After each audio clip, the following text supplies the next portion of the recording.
4 is analyzing. At this stage, you are cleaning the data is clean and you have analyzed it for business insights. You are depending on this layer of social media analytics under consideration and the tools and algorithms employed.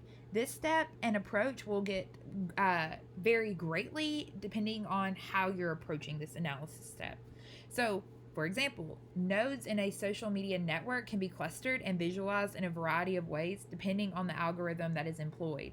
The overall objective in this stage is to extract meaningful insights without losing the data's integrity.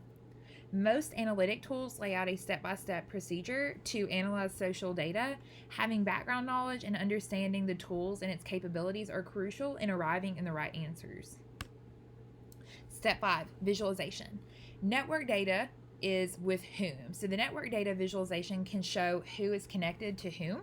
For example, a Twitter following network chart can show who is following whom.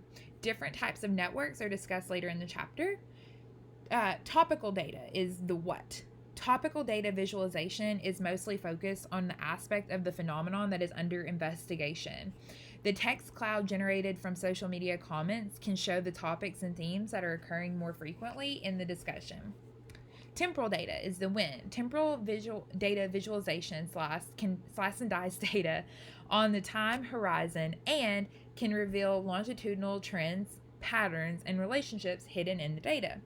Google Trends data, for example, can visualize and investigate longitudinal search engine trends. And geospatial data is the where. Geospatial data visualization is used in map and locating data, people, and resources. And then there's a whole other chapter on location analytics. It's going to be really fun, and you're going to love it. You will love it. All right, step 6, interpretation. This step relies on human judgments to interpret valuable knowledge from the visual data. The data can be represented in the right form of the person and who is going to read it. So, for an example, a dashboard would be how to interpret. And we talked about a dashboard. You have the assignment.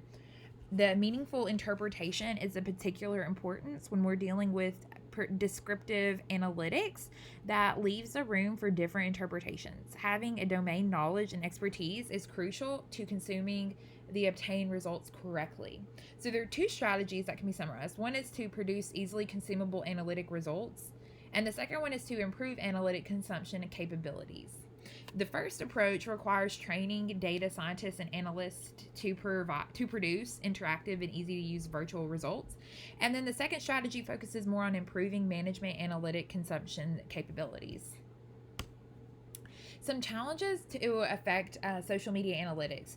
Data, volume, and velocity. Social media data is largely generated swiftly. Capturing and analyzing millions of records that appear every second is real knowledge. Knowing what to focus on is crucial for narrowing down the scope and size of the data. Luckily, sophisticated tools are being developed to handle high volume and high velocity data. Data diversity. Social media users are using the content they generate and is extremely diverse, multilingual, and it varies across time and space.